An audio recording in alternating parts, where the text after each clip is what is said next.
Greetings and welcome everybody to the last daily update from the silent retreat. This is day 3 that we're going into. We changed our schedule around a little bit. On Sunday morning, we move our debrief time, looking back over the weekend, to Sunday morning, and we close out the retreat by sharing communion together.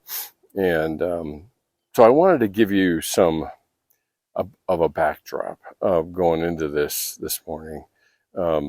Yesterday was an interesting day. I think generally, as I reported before, it's been a good time of sitting and talking to people and finding out about the things that they're facing. What happened last night was rare. And what happened last night was that participants ended up doing a lot more work in their head than they did with each other. And that resulted in very, very little to share at the debrief meeting. And that happens occasionally. I've been doing these long enough that a variety of things can happen along the way. Some of it is that the dangers, if you will, of facing silence and sitting in silence is that it becomes very, very intimidating. Partly because we use a variety of things in our lives to dilute the power of some things that are just lurking in the background. And we know they're there. We all know that they're there. But we end up putting them off, locking them up, condemning those areas of our heart. And that's what this is. Last night resulted in just a couple of different reports or stories about the day and some realizations. And essentially what that ended up doing is, by what was shared, the other participants lapsed into doing comparisons between the story they had to tell and the story that other people had to tell. And actually, it's very instructive. It is very indicative of our own spiritual journey and how often we compare what we're experiencing, what we're going through, to someone else. And the reality is I want somebody else to have a worse story than me, because then I can simply dismiss my story. And that, I think, is what happened last night. Now, this morning, I hope, would be a very different story, but I kind of doubted it. The trajectory was set last night. I certainly hope that Jesus did some work last night over the evening hours, and sitting and reflecting on what happened and the things that they were talking about, and not resorting to the typical strategies they normally use. We had a couple requests to leave, and my response back was, I understand that, but I would certainly encourage you to see it through to the end. You never know what's waiting at the other end. And there's so much, like I said, there's so much about this that is reflective of our larger spiritual journey, our usual ways of handling things, of confronting hard things in our lives, is to shut down, to compare, to move away from it, to distract, to minimize it, to a variety of strategies we use really to avoid dealing with these things. And even though they're being gently brought to us by Jesus in this context, with grace and quiet and silence, not bombastic or beating anybody over the head at all, it doesn't really matter. I mean, even in a lot of ways, even lightest touch, it hurts. And I suspect that we probably have some retreatants that are in that category, and that's okay. That's okay. This is very much a part of the journey that they're on, and there's a part of doing any journey that I have to own what's mine. And in a lot of cases, we'd much rather own somebody else's story than our own. And that's exactly what I think probably happened. Now, I don't know that. I don't know, and none of this has been confirmed. I'm drawing on just previous experience of doing these for a long time. And it's pretty hard to break our typical patterns. And when we come into a place for only 2.5 days, and we come into a place and we continue risk avoidance, we continue hiding, we continue all of those things. And the irony is we keep getting the same outcomes, even though we seem to be looking for external external solutions for internal problems. And that's kind of what I think is going on here. So I'm not outing anybody. I'm not ratting anybody out to anyone else. It's just it really is observation.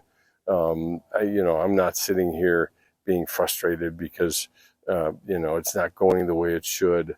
It goes the way it should. I'm just catching up to what the story is in regards to that, and that's what today is. And I've been known to be proven wrong on a Sunday morning. A lot happens in just that short amount of time. We started our debrief at 7 and we adjourned at 8:30, and now we're almost over 14 hours out. And so a lot of things can happen in the evening, a lot of things can happen in the morning after breakfast, and people are milling around and reading and walking, and that's really all part of it. So the challenge is handling our own spiritual journey with grace and freedom.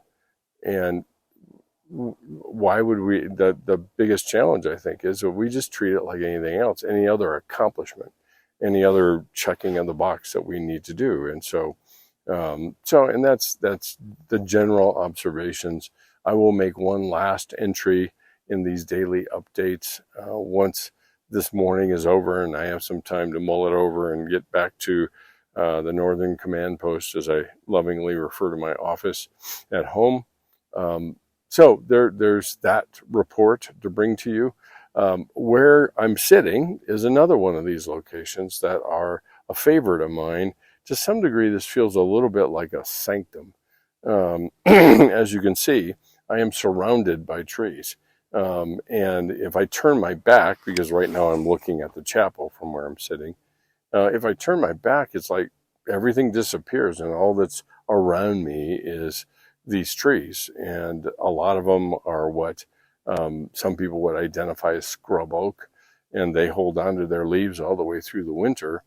And it's a place where you kind of enter into the nature and God's creation, and can just sit and listen and hear the birds and hear small varmints running around and things like that are very much a part of the warp and woof of this kind of little ecosystem that's here. So it's a great place of contemplation and silence and consideration about about my relationship with Jesus and what if anything I need to calibrate or recalibrate, because that always happens with us. We tend to lose our calibration spiritually, and we need to get some calibration back.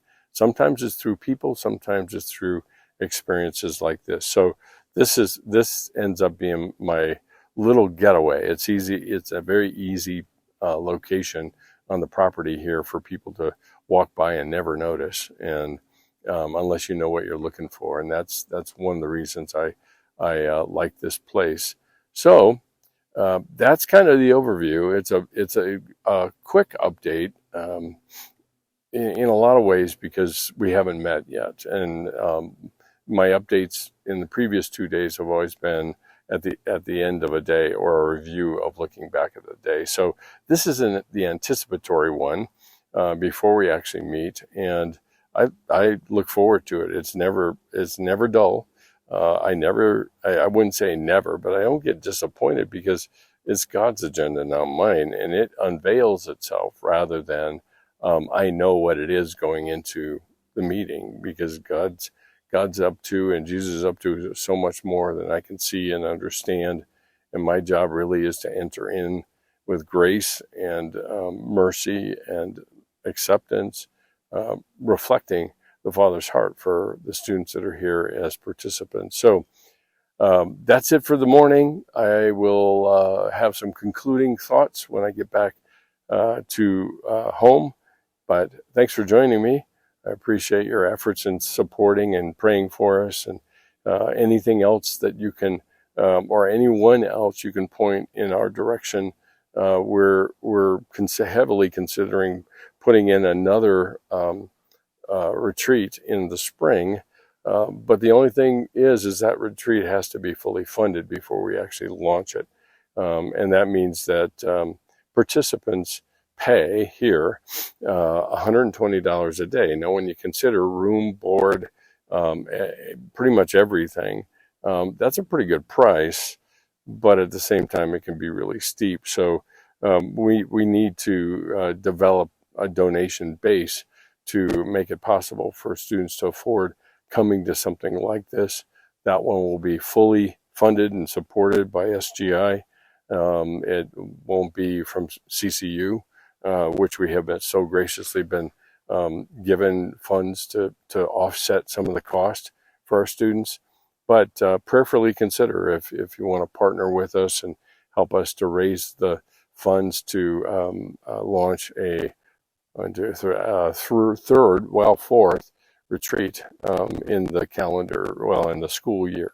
So that's fall and spring. So anyway, like I said before, thanks for joining me, and I will check in later today. And as always, love you. Later. Bye.